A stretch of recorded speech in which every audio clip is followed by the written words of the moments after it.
Hi guys, आज हम लोग बात करने वाले हैं टिश्यू चैप्टर के बारे में। तो मैं इसको पहले एपिथेलियल टिश्यू तक आज ख़त्म करूंगा इसको। तो स्टार्ट करते हैं। टिश्यू हम चैप्टर, जैसा कि स्टार्टिंग में इंट्रोडक्शन एनसीईआरटी कहती है कि टिश्यू हमारा सिमिलर सेल्स और इंट्रासेलुलर सब्सटेंस जो सेल्स के बीच में प्रेजेंट होते हैं, उन दोनों को मिला करके हम लोग जो एक स्पेसिफिक फंक्शन करते हैं, उन्हीं को हम लोग टिश्यू बोलते हैं। तो फाइनली टिश्यू क्या हुआ? Group of similar sales and intercellular substance present between them. तो ये टिश्यू का डिफिनेशन एनसीईआरटी के अकॉर्डिंग। तो आगे हम लोग चलते हैं। टिश्यू को हम लोग फर्दर क्लासीफाई कैसे करते हैं? पहला तो है जैसे कि on the basis of number of sales, उसमें कितने हैं। तो एक तो यूनिसेलुलर और एक कंपाउंड, यूनिसेलुलर और एक कंपाउंड, जिसको स्ट्रेटिफाइड भी बोलते हैं हम लोग। Let's talk about types of tissue. तो हमारे पास कितने टाइप्स ऑफ टिश्यू हैं? हमारे पास मेनली 4 टाइप्स ऑफ टिश्यू हैं। फर्स्ट हमारे पास आ जाता है epithelial tissue, second connective tissue, third हमारे पास nervous tissue and fourth muscular tissue. इनके ओरिजिन की भी बात कर लेते हैं, जिसमें एपिथेलियल टिश्यू का ओरिजिन तीनों जर्म लेयर से होता है। इक्टो, इंडो और मीजो, तीनों जर्म लेयर से इसका ओरिजिन है। और इसका अगर फंक्शन की बात करें तो इसमें फंक्शन में आते हैं हमारे पास एब्जॉर्प्शन, सिक्रेशन और डिफ्यूजन और फिल्ट्रेशन। नेक्स्ट हम लोग बात करेंगे हमारे पास कनेक्टिव टिश्यू के बारे में। तो कनेक्टिव टिश्यू इसका ओरिजिन है मीजोडर्मल। और नेक्स्ट हमारे पास टिश्यू है muscular tissue. Muscular tissue locomotion and movement इसका फंक्शन हो गया। इसका ओरिजिन की बात करें तो इसका ओरिजिन हमारे पास मीजोडर्मल हो जाएगा इसका ओरिजिन। और हमारे पास नेक्स्ट जो टिश्यू है वह है हमारे पास नर्वस टिश्यू। इसका ओरिजिन इक्टोडर्मा और इसका फंक्शन इंफॉर्मेशन को ट्रांसपोर्ट करना हमारे बॉडी में। तो ये हमारे पास टाइप्स ऑफ टिश्यू हो गए। अब हम लोग बारी बारी से एक एक करके सबको पढ़ेंगे। हम लोग स्टार्ट करेंगे एपिथेलियल टिश्यू से। एपिथेलियल टिश्यू के बारे में कुछ कैरेक्टरिस्टिक्स इसका जान लेते हैं पहले। तो एपिथेलियल टिश्यू कहाँ पे मिलते हैं बॉडी में?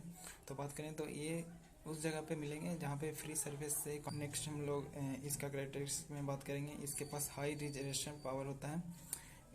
नर्व होते हैं इसमें प्रेजेंट होते हैं, नर्व हो गया, और ब्लड वेसल नहीं होते हैं इसमें। तो इन बस 3-4 कैरेक्टरिस्टिक्स है, आपको याद रखना पड़ेगा। अब हम लोग बात करेंगे इसके टाइप्स ऑफ एपिथेलियल टिश्यू। इसमें 2 टाइप्स हैं, सिंपल और कंपाउंड एपिथेलियल टिश्यू। सिंपल में हम लोग बात करते हैं, सिंपल को पेवमेंट या फिर टेसिलेटेड एपिथेलियल टिश्यू भी बोलते हैं। टेसिलेटेड क्यों? क्योंकि इसका जो मार्जिन होता है वो इरेगुलर मार्जिन होता है, इसलिए इसको टेसिलेटेड बोला जाता है। टेसिलेटेड में आप 2 एग्जांपल याद रख सकते हैं, मेसोथेलियम और एंडोथेलियम।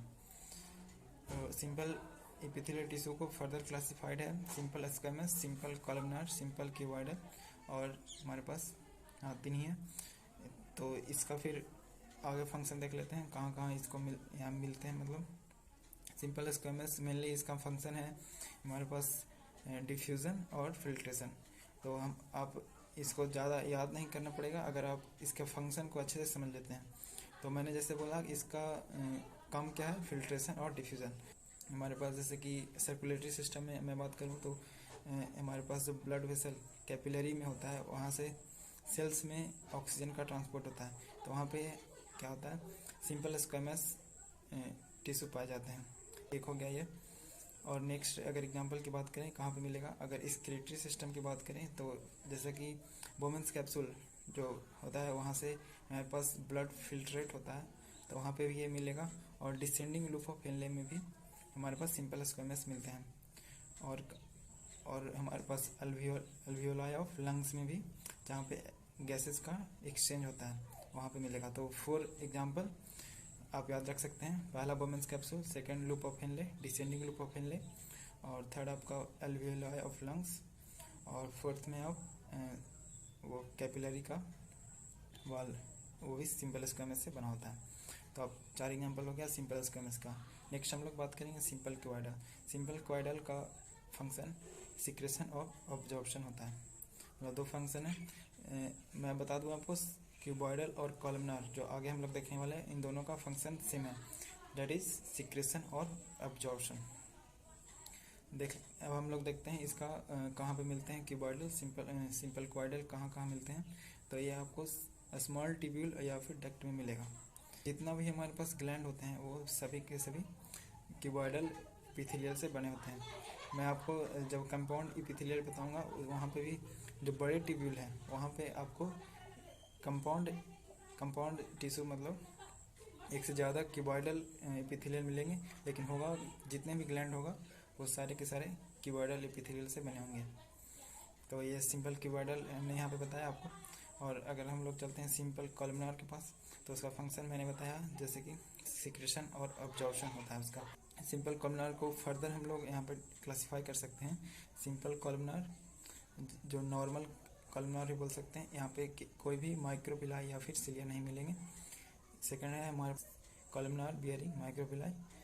थर्ड है हमारे पास सिलिएटेड कॉलमनार। सिलिएटेड में दो तरह से आप क्लासीफाई कर सकते हैं, काइनोसिलिएटेड और स्टीरियोसिलिएटेड। तो हम लोग देखते हैं बारी बारी से। पहला हमारे पास जो नॉर्मल कॉलमनार है वो कहाँ कहाँ मिलेगा, वो आपको मिलेगा स्मॉल इंटेस्टाइन में। कहाँ कहाँ मिलेगा, तो अपर रिस्पायरेटरी ट्रैक्ट, जो ये गट होता है ना पूरा कैनाल, वहाँ पे आपको मिलेगा। तो देखते हैं अब कौन सा हमारे पास है माइक्रोविलाई बियरिंग जो कॉलमनार है, वो आपको स्मॉल इंटेस्टाइन में जो फूड के अब्जॉर्प्शन में हेल्प करता है। वो एक्चुअली करता क्या है माइक्रोविलाई, वो इंक्रीज करता है surface area for absorption. Next हमारे पास क्या हो गया सिलिएटेड। सिलिएटेड में दो टाइप हमने बताया आपको, काइनोसिलिएटेड और स्टीरियोसिलिएटेड। तो काइनोसिलिएटेड में मतलब फंक्शन करता है, उसका जो मेन फंक्शन होता है, जैसे कि ये कहाँ कहाँ मिलता है, ये फैलोपियन ट्यूब जो ओवा को यूटेरस में मूव कराने में हेल्प करता है, और जो पहला इनफंडिकुलम से जो एग कैप्चर होता है उसको एम्पुला रीजन तक भी पहुंचाने में हेल्प करता है। नेक्स्ट स्टीरियोसिलेटेड। स्टीरियोसिलेटेड हमारे पास मेल के केस एपिडिडाइमिस वास्ट डिफरेंस और इंटरनल ईयर में आपको काइनोसिलेटेड जो एपिथेलियल टिश्यू है वो आपको मिलेगा देखने को। ये हमारा क्या हो गया, सारे के सारे सिंपल एपिथेलियल यहाँ पे ख़त्म होते हैं। नेक्स्ट हम लोग बात करेंगे कंपाउंड एपिथेलियल टिश्यू के बारे में। तो कंपाउंड एपिथेलियल टिश्यू को फर्स्ट को क्लासीफाई कर रहे हैं ट्रांजिशनल एपिथेलियल टिश्यू और सेकंड को स्ट्रेटिफाइड एपिथेलियल टिश्यू। दोनों के दोनों कंपाउंड एपिथेलियल टिश्यू के क्लासिफिकेशन है। तो पहला जो ट्रांजिशनल एपिथेलियल टिश्यू है वो अपना क्या बोलते हैं, जैसे कि अपना शेप चेंज कर सकते हैं। यह आपको यूरिनरी सिस्टम में आपको देखने में मिलेगा। पेल्विस बोल सकते हैं, urinary bladder, ureter mainly proximal वाले में पार्ट में दिखेगा आपको।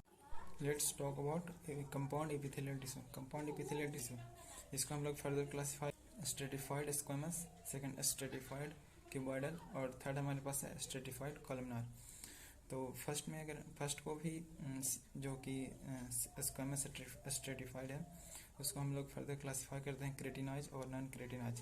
क्रेटिनाइज वाला जो है वो हमारे पास स्किन, हेयर और नेल्स में मिलते हैं, और नॉन क्रेटिनाइज ये हमारे पास ओरल कैविटी, और यहाँ पे ओरल कैविटी हो गया, फेरिंग्स, ओइसोफेगस, और फीमेल के केस में वेजाइना, और हमारे पास एनल कैनाल, और आई के केस में कॉर्निया में मिलते हैं नॉन क्रेटिनाइज।